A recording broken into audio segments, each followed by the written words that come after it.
आज चैप्टर है प्रकाश, परावर्तन तथा अपवर्तन।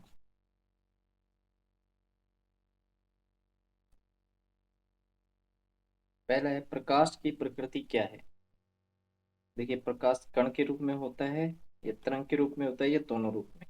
तो प्रकाश कण के रूप में भी होता है और तरंग के रूप में भी, यानी कि इसका राइट आंसर हो जाएगा दोनों।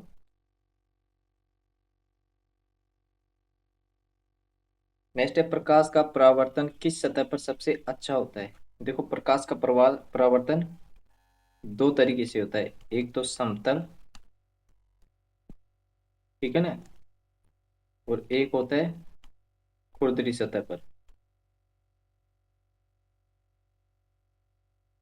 समतल और असमतल भी बोलते हैं, रेगुलर इरेगुलर, ठीक है। तो समतल में सबसे अच्छा किस में होता है? चिकनी और समझदार, ये चमकदार में सी हो जाएगा। समतल में देखिए, समतल में परावर्तन कैसे होता है? जैसे कोई भी समांतर किरण चिकनी सतह पर सम जाएगी तो वो उसी में क्या हो जाएगी, वापिस चली जाएगी उसी कोण पर, ठीक है। इस तरीके को क्या कहते हैं? रेगुलर। और खुरदरी में जो सतह है, खुरदरी में क्या होता है? इस तरीके से इरेगुलर, ठीक है। तो इधर पड़ेगी तो इधर चली जाएगी, उसी में आएगी। जैसे इधर इधर हो गई, इस तरीके से इधर आ गई फिर इधर चली गई, ठीक है ना। आपतन कोण परावर्तन कोण के बराबर, मतलब ये इरेगुलर हो गया। नेक्स्ट है परावर्तन का प्रथम नियम क्या होता है। देखिए, परावर्तन का दो नियम होते हैं। देखो, परावर्तन के कौन कौन से, देखो। जैसे ये क्या है?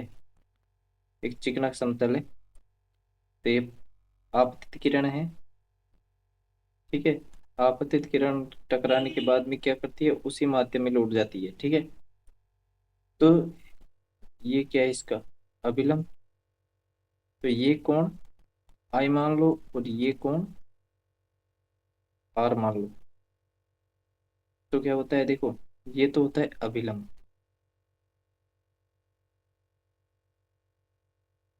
ये होती है आपतित किरण। आपतित किरण, और ये होती है परावर्तित किरण, ठीक है। तो यानी कि पहला नियम तो क्या होता है?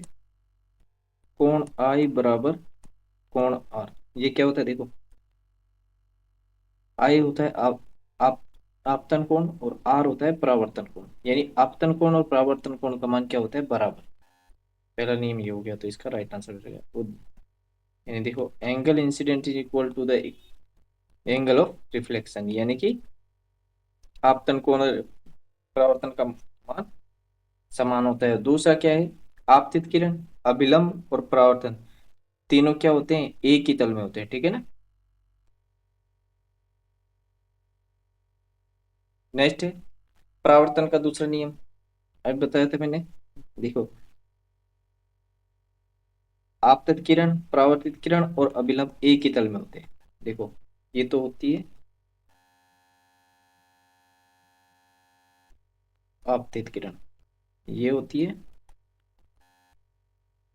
परावर्तित किरण, और ये क्या है? अभिलंब। तीनों क्या है? एक ही तल में है, तो ये हो जाएगा बी।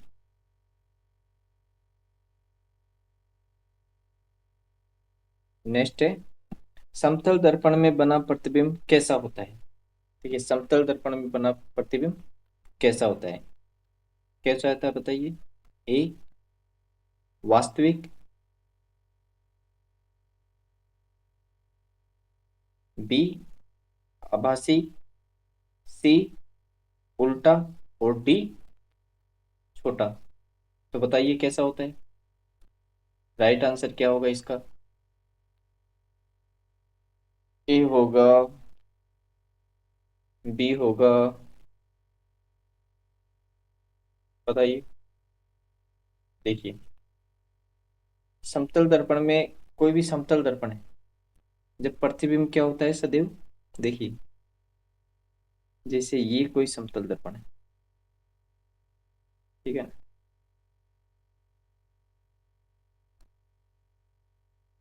यहाँ पे कोई वस्तु है, ठीक है, तो जैसे ये 5 मीटर पे है, तो 5 मीटर पे इधर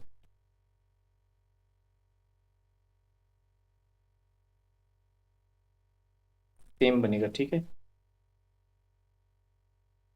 सेम डिस्टेंस पे बनेगा। और ये देखो क्या हुआ, समान साइज का बनेगा, ठीक है, और पीछे बन रहा है तो ये कौन सा होगा, आभासी, ठीक है, आभासी बनेगा।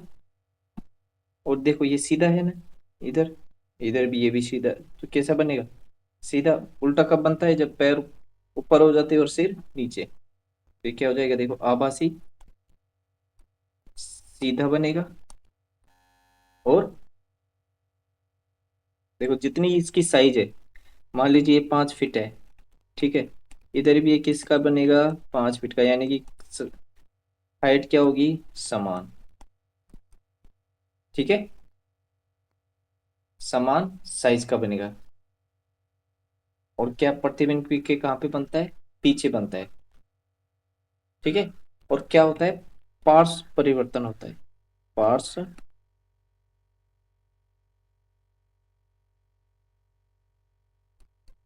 परिवर्तित। पार्श्व परिवर्तित क्या होता है, देखो जैसे यहाँ पे लेफ्ट है तो यहाँ पे क्या हो जाएगा, राइट, और यहाँ पे राइट है तो यहाँ पे क्या बन जाएगा, लेफ्ट, ठीक है। तो इसमें कौन सा है, देखो आभासी, ठीक है, आभासी बनेगा, सीधा बनेगा, वस्तु के समान आकार का बनेगा, और पार्श्व परिवर्तन यानी कि लेफ्ट का राइट, राइट का लेफ्ट हो जाएगा, ठीक है। नेक्स्ट है अवतल दर्पण का उपयोग कहाँ होता है। अवतल दर्पण, देखो दर्पण, समतल दर्पण होते हैं, दो तरीके के होते हैं दर्पण, एक तो समतल दर्पण और एक गोलीय दर्पण, ठीक है। कितने प्रकार के होते हैं, दो तरीके के होते हैं, देखो समतल। तो अवतल दर्पण किसे कहेंगे, सबसे पहले तो ये देखिए, अवतल दर्पण किसे कहेंगे, जिस गोलीय दर्पण का वह परावर्तक पृष्ठ अंदर की ओर या बाहर की ओर होता है उसको तो क्या कहेंगे, गोलीय दर्पण। और गोलीय दर्पण किसे कहेंगे, ये तो पता चल गया। और गोलीय दर्पण में भी जिसका परावर्तक पृष्ठ अंदर की ओर अर्थात गोले के केंद्र की ओर वक्रित है वह अवतल दर्पण कहलाता है। यानी कि ये तरीके से, ये इसका ये वाला भाग क्या है, इस वाले भाग पे, बाहर की वाले भाग पे क्या कर रखी है, पॉलिश कर रखी है, ठीक है। और ये क्या है, एक पूरे गोले का ही क्या है, ये एक क्या है, गोले का हिस्सा है, ठीक है। इसका जो दर्पण है इसके सेंटर को क्या कहते हैं, पोल, पी से डिनोट करते हैं। और इसका जो एक केंद्र है इसको डिनोट करते हैं कर्वेचर ऑफ सेंटर, यानी वक्रता केंद्र बोलते हैं। और ये सी से पी तक की दूरी क्या कहलाती है,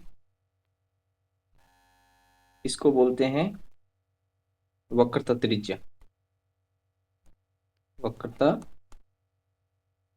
त्रिज्या यानी कि आर, ठीक है। आगे बात समझ में। तो अवतल दर्पण का उपयोग कहाँ किया जाता है, बताइए कहाँ किया जाता है अवतल दर्पण का। हम्म, ए टॉर्च में किया जाता है, या फिर बी रियर व्यू मिरर में, या फिर सी प्रोजेक्टर के में, या फिर सर्च लाइट में। देखिए अवतल दर्पणों का उपयोग सामान्यतः टॉर्च, सर्च लाइट, ठीक है, टॉर्च में, सर्च लाइट तथा वाहनों के हेडलाइट्स में प्रकाश का शक्तिशाली समांतरण किरण पुंज प्राप्त करने के लिए किया जाता है। उन्हें प्राय चेहरे का बड़ा प्रतिबिंब देखने के लिए सेविंग दर्पणों के रूप में उपयोग करते हैं, और दंत विशेषज्ञ अवतल दर्पणों का भी उपयोग मरीज के दांतों का बड़ा प्रतिबिंब देखने के लिए करते हैं, और सौर भट्टियों में सूर्य के प्रकाश को केंद्रित करने के लिए बड़े अवतल दर्पणों का उपयोग किया जाता है। ठीक है ना।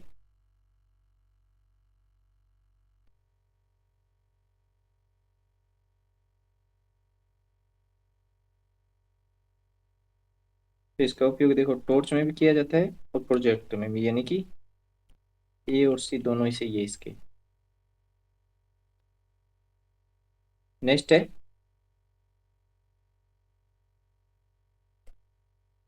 देखो उत्तल दर्पण का प्रतिबिंब कैसा होता है। उत्तल दर्पण देखिए,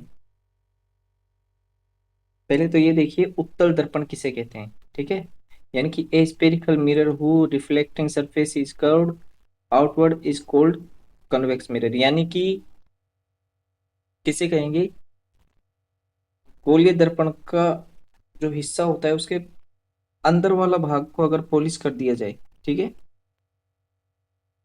तो ये क्या कहलाएगा, उत्तल दर्पण कहलाएगा। ठीक है, तो उत्तल दर्पण में दो ही स्थिति में, देखो, या तो जब कोई वस्तु अनंत पर हो, अनंत पर हो तो प्रतिबिंब कहाँ पे बनेगा, फोकस पर। ठीक है, फोकस पर बनेगा, और अत्यधिक छोटे साइज का, बिंदु के साइज का बनेगा, कैसा बनता है, आभासी और सीधा। और दूसरा है अनंत और पी के बीच में। ठीक है, पी मतलब ध्रुव के बीच में, जो प्रतिबिंब बनेगा वो किसके बीच में बनेगा, ध्रुव और फोकस के बीच में। कैसा बनेगा, वही आभासी और सीधा। ठीक है, तो इसका राइट आंसर हो जाएगा आभासी और सीधा। नेक्स्ट दर्पण सूत्र क्या होता है। देखो दर्पण सूत्र होता है 1/u प्लस 1/v बराबर 1/f। ये होता है दर्पण सूत्र। ठीक है, देखो ये तो u क्या होता है, यहाँ पे u होता है बिंब की दूरी, v क्या होता है प्रतिबिंब की दूरी, और f क्या होती है फोकल लेंथ। ठीक है, यानी कि फोकस दूरी, फोकस दूरी। नेक्स्ट है अवतल दर्पण की फोकस दूरी क्या होती है। देखो क्या पूछ रहा है, अवतल दर्पण की फोकस दूरी। देखो अवतल दर्पण क्या है, ये अवतल दर्पण है जिसका बाहर का हिस्सा क्या है, पॉलिश किया हुआ है। ठीक है, तो ये क्या करता है, देखो ये मुख्य अक्ष हो गई इसकी। ठीक है, पी से गुजरने वाली, पी क्या है, ध्रुव, जिस पथ से जाती है उसी से वापिस आ जाती है। ठीक है, देखो ये टकराने के बाद में, ये भी टकराने के बाद में इधर चली जाती है, यानी कि जितनी अनंत से आती हुई प्रकाश किरण अवतल दर्पण के टकराने के बाद में क्या होती है, एक बिंदु पर मिलती है, उसको क्या बोलते हैं, फोकस। तो फोकस दूरी किधर है, बाईं ओर है। तो बाईं ओर क्या होती है, जितनी भी दूरी है ऋणात्मक। देखो कार्तीय चिन्ह परिपाटी होती है। ठीक है ना, तो कार्तीय चिन्ह परिपाटी क्या होती है, जैसे ये ध्रुव है। ठीक है, सारी जितनी भी दूरियां हैं वो कहाँ से मापी जाती है, ध्रुव से। तो देखो इधर वाली दूरी तो क्या होती है, नेगेटिव, इधर वाली क्या होती है, पॉजिटिव, और ऊपर वाली क्या होती है, पॉजिटिव, और नीचे वाली क्या होती है, ऋणात्मक। ठीक है, ये कार्तीय चिन्ह परिपाटी में देखेंगे आगे। ठीक है, उत्तल दर्पण की फोकस दूरी क्या क्या होती है, देखो उसकी क्या होती थी, ऋणात्मक, और उत्तल दर्पण की क्या होगी, धनात्मक, ये ध्यान रखना, ठीक है।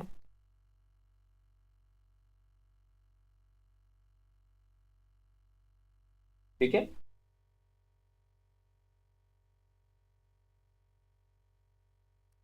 नेक्स्ट है आवर्धन का सूत्र क्या है।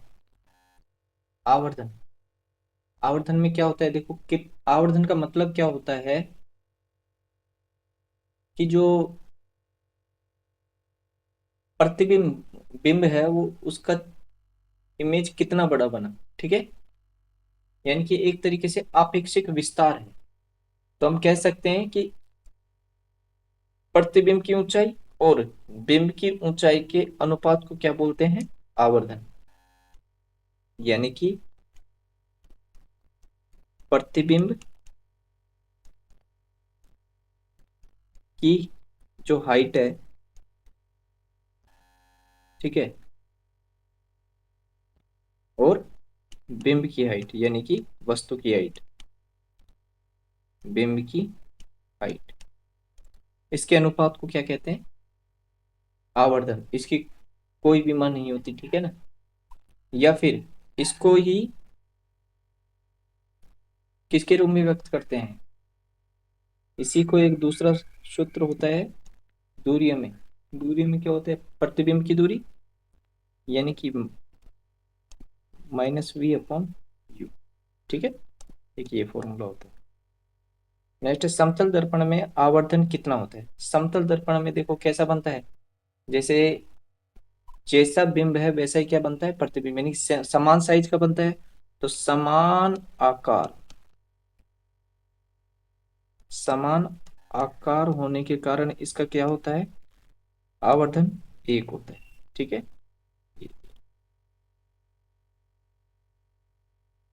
देखो अपवर्तन क्या है, अपवर्तन क्या है, प्रकाश की किरण जब एक माध्यम से चलकर दूसरे माध्यम में प्रवेश करती है तो वह अपने पथ से क्या हो जाती है, विचलन, विचलित हो जाती है।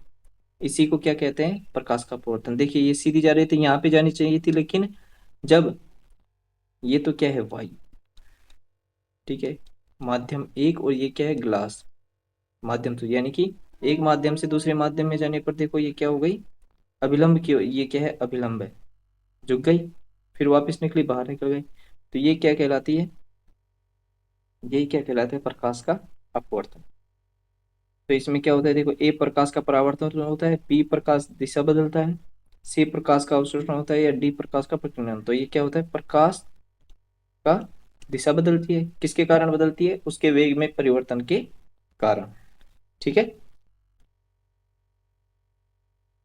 नेक्स्ट है स्नेल का नियम क्या क्या है। देखो स्नेल का नियम क्या होती है, क्या होता है, स्नेल का नियम होता है साइन आई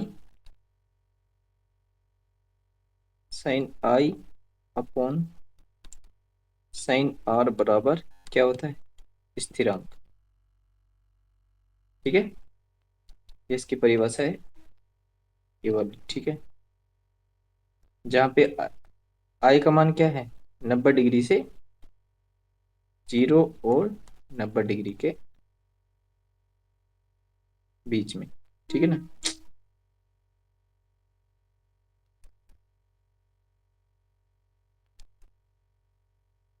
0 और 90 डिग्री के बीच में, ठीक है।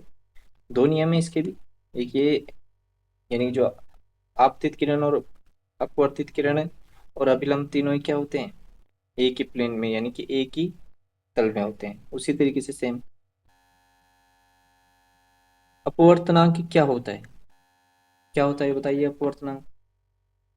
ए प्रकाश की गति, बताइए, या फिर दो माध्यमों में प्रकाश की गति का अपवर्तनांक, या सी प्रकाश का रंग, या डी प्रकाश की तीव्रता। तो इसका राइट आंसर हो जाएगा क्या, दो माध्यमों में प्रकाश की गति का अनुपात, ठीक है। तो इसको क्या बोलते हैं, माध्यम मतलब दो गति का अनुपात, जैसे मान लीजिए माध्यम 2 में प्रकाश की चाल क्या है v2 और माध्यम 1 में प्रकाश की चाल क्या है v1। तो इस अनुपात को ही क्या बोलते हैं, अपवर्तनांक। किसके सापेक्ष, एक के। तो इसको ईटा शिफ्ट करते हैं, ठीक है, 1 का 2 के सापेक्ष अपवर्तनांक। ये अपवर्तनांक का नियम होता है। अवतल लेंस का उपयोग कहाँ किया जाता है? अवतल लेंस का उपयोग कहाँ किया जाता है? इसका राइट आंसर है चश्मे में, निकट दृष्टि दोष में। अब देखो उत्तल लेंस का प्रतिबिंब कैसा होता है। देखो दो स्थिति होती है, अनंत पर हो तो कहाँ पे बनता है, फोकस के पीछे, अत्यधिक छोटा और बिंदु के साइज का। कैसा होता है, आभासी और सीधा, आभासी और सीधा। आभासी तो आ ही रहा है ये, ठीक है। उत्तल लेंस की फोकस दूरी क्या होती है? उत्तल लेंस, देखो दो प्रकार के लेंस होते हैं, उत्तल और अवतल। कैसे पहचान होती है, देखो उत्तल तो क्या होता है, बीच में से मोटा होता है और किनारों पे पतला। और अवतल क्या होता है, बीच में से तो क्या होता है, पतला, और किनारों से क्या होता है, मोटा, ठीक है।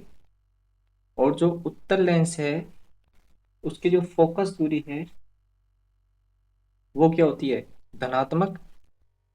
और जो अवतल लेंस है, अवतल लेंस है उसकी क्या होती है, ऋणात्मक। कोई बात समझ में? अब देखो उत्तल लेंस का उपयोग कहाँ होता है? टॉर्च में होता है क्या, रियर व्यू मिरर में, माइक्रोस्कोप में, या सर्च लाइट में? इसका राइट आंसर हो जाएगा, इसका उपयोग चश्मे यानी कि दूर दृष्टि दोष के लिए, निकट दृष्टि दोष के लिए तो अव, अवतल लेंस काम में लिया जाता है, और दूर दृष्टि के लिए उत्तल लेंस। कैमरे, माइक्रोस्कोप, टेलीस्कोप और प्रोजेक्टर के जैसे उपकरणों में किया जाता है, ठीक है। तो यहाँ पे क्या है, माइक्रोस्कोप, ठीक है, राइट आंसर हो जाएगा माइक्रोस्कोप। अब इसके अभी फोकस दूरी क्या होती है इसकी, अभी बताया था मैंने। फोकस दूरी है वो क्या होती है, क्या होती है, धन, पॉजिटिव, ठीक है, यानी कि धनात्मक। कैसी आकृति बनती है, वास्तविक, उल्टी, और आकार में क्या, छोटी या बड़ी, दोनों बन सकती है, ठीक। लेकिन कुछ मामलों में क्या बनती है, आभासी, ठीक है। समतल दर्पण में प्रतिबिंब की दूरी क्या होती है, वस्तु की दूरी से कम, वस्तु की दूरी के बराबर, वस्तु की दूरी से अधिक, और अनंत। तो इसका क्या हो जाएगा, वस्तु की दूरी के बराबर, बताया था मैंने स्टार्टिंग में, ठीक है। प्रकाश का वेग निर्मात में कितना होता है, देखो वर्क। सबसे पहले तो ये जानिए कि प्रकाश को संचरण करने के लिए किसी भी यानी कि प्रकाश को गति करने के लिए किसी भी माध्यम की आवश्यकता नहीं होती, ठीक है। यानी कि वो वायु में भी जा, वायु में भी सर्च कर सकता है, ठीक है।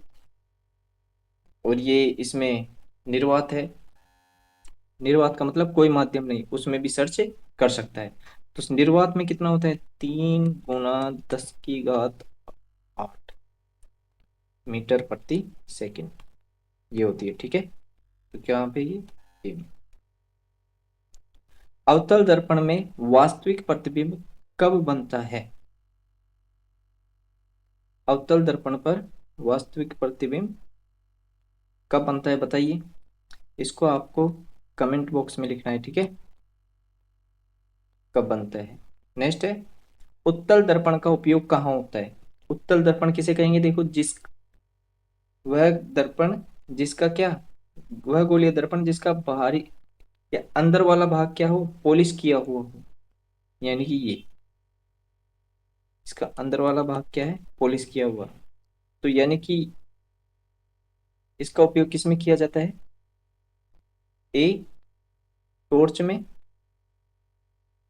बी रियर व्यू मिरर में, सी माइक्रोस्कोप में, या डी प्रोजेक्ट में। रियर व्यू मिरर में। इसके अलावा कौन कौन से? दुकानों और मॉल में कहाँ सुरक्षा और निगरानी के लिए भी ऐसी वो किया जाता है, ठीक है सर। और इसमें क्या होता है, उत्तल दर्पण में क्या होता है, इसकी जो फोकस दूरी है वो क्या होती है, क्या होती है दर्पण में? नेगेटिव। और उत्तल की, अवतल की, अवतल की क्या होती है? पॉजिटिव। ध्यान रखना ये, ठीक है ना, कंफ्यूज करने वाले क्वेश्चन है ये सब के सब। और दर्पण कैसा बनता है, हमेशा बताया था मैंने, आभासी बनता है, ठीक है। और कैसा बनता है? सीधा और वस्तु से छोटा, ठीक है, चाहे वस्तु कितनी भी दूरी पर हो, ठीक है ना।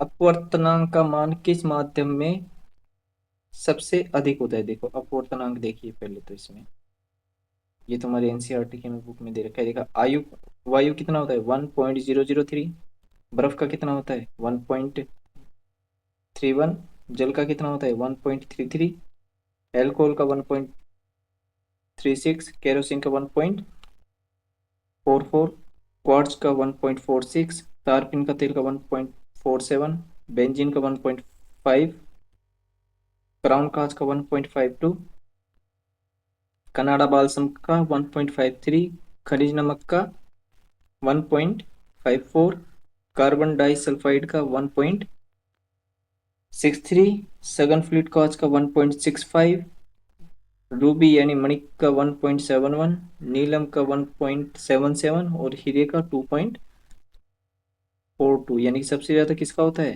हीरे का, ठीक है।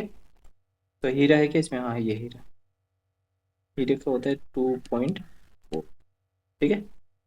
और अपवर्तनांक की कोई विमा नहीं होती, ठीक है ना, ये क्या है, विमा विहीन होता है, ठीक है, विमाहीन, इसकी कोई विमा नहीं होती, ठीक है। पूर्ण आंतरिक परावर्तन कब होता है? बताइए पूर्ण आंतरिक परावर्तन कब होता है? तो देखो इसकी परिभाषा होती है, देखो पूर्ण और आंतरिक परावर्तन एक ऑप्टिकल घटना है, ठीक है। जब प्रकाश की किरण एक सघन माध्यम से विरल माध्यम में प्रवेश करने की करती है तो यह किरण का आपतन कोण क्रांतिक कोण से अधिक हो, तो प्रकाश का अपवर्तन नहीं होता बल्कि यह पूर्ण रूप से परावर्तित हो जाती है, यानी कि जिस माध्यम में आती है उसी माध्यम में वापस लौट जाती है। तो इसका मतलब है क्या हो जाएगा, आपतन कोण, आपतन कोण क्रांतिक कोण से क्या होता है, कम होता है, आपतन कोण क्रांतिक कोण से अधिक होता है, या जब आपतन कोण शून्य हो या जब आपतन कोण 90 डिग्री हो। तो इसका जब आपतन कोण क्रांतिक कोण से क्या हो, अधिक हो, ठीक है। जो फाइबर केबल है, ठीक है ना, वो उसमें इसी नियम के अनुसार प्रकाश संचरित होता है। अब क्रांतिक कोण किसे कहेंगे? तो क्रांतिक कोण क्या है, वह कोण जिस पर अपवर्तन कोण 90 डिग्री हो जाता है उसे ही क्या कहेंगे, क्रांतिक कोण। आगे बात समझे, अपवर्तन कोण क्या होता है, 90 डिग्री। आपतन कोण जिस पर अपवर्तन कोण कितना हो, 90 डिग्री, ठीक है। इसका बी आंसर राइट हो जाएगा। ऑप्टिकल फाइबर में किस सिद्धांत का उपयोग किया जाता है, अभी बताया था मैंने, पूर्ण आंतरिक परावर्तन। लेंस की क्षमता का एसआई मात्रक क्या होता है, डायोप्टर, ठीक है ना। पी बराबर होता है 1/f, जहाँ एफ क्या है, मीटर में, एफ किस में हो, मीटर में, जब ये होता है इसका फॉर्मूला।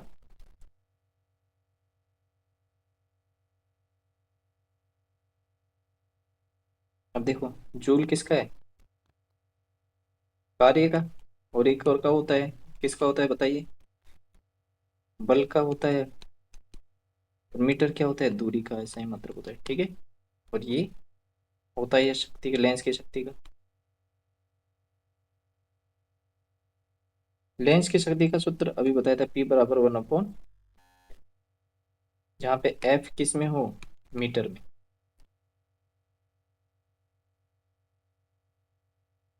उत्तल लेंस की शक्ति क्या होती है? उत्तल लेंस की शक्ति क्या होती है बताइए? धनात्मक होती है, ऋणात्मक होती है, शून्य होती है, या अनंत होती है?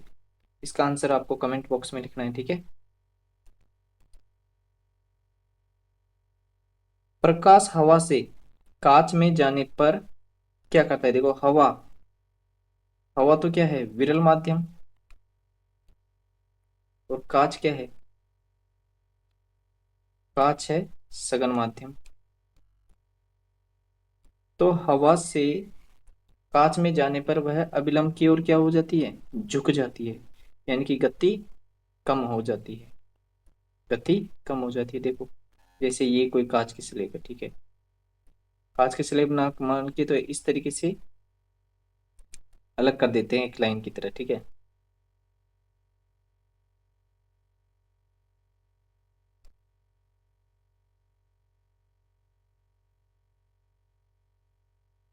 देखो, ये माध्यम एक मान लो, माध्यम एक वायु, ठीक है, तो ये क्या है, कांच, ठीक है। तो जब कोई प्रकाश यहाँ पे होता है तो ये आ रहा है, ठीक है, तो अपवर्तन के बाद में ये क्या होता है, अभिलंब की ओर झुक जाती है, अभिलंब ये है इसका, ठीक है। तो क्यों झुकी? क्योंकि इसका वेग क्या हो जाता है, कम। ये तो हो गया वायु, और ये कांच हो गई, ठीक है, माध्यम तो।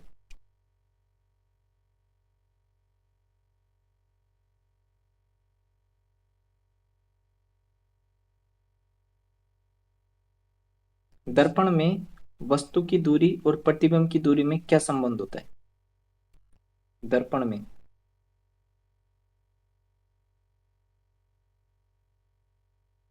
ये समतल दर्पण होगा, ठीक है ना, समतल और लिख देना, ठीक है, इसके आगे। तो समतल दर्पण में वस्तु की दूरी और प्रतिबिंब की दूरी क्या होती है, V बराबर U। आगे बात समझ में? यानी कि प्रतिबिंब और बिंब की दूरी समान रहती है।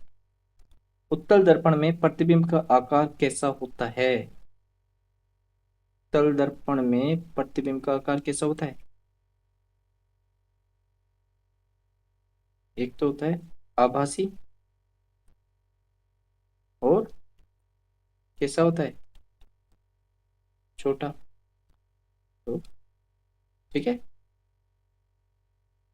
इतिहास चैप्टर प्रकाश, परावर्तन और अपवर्तन के क्वेश्चन, ठीक है।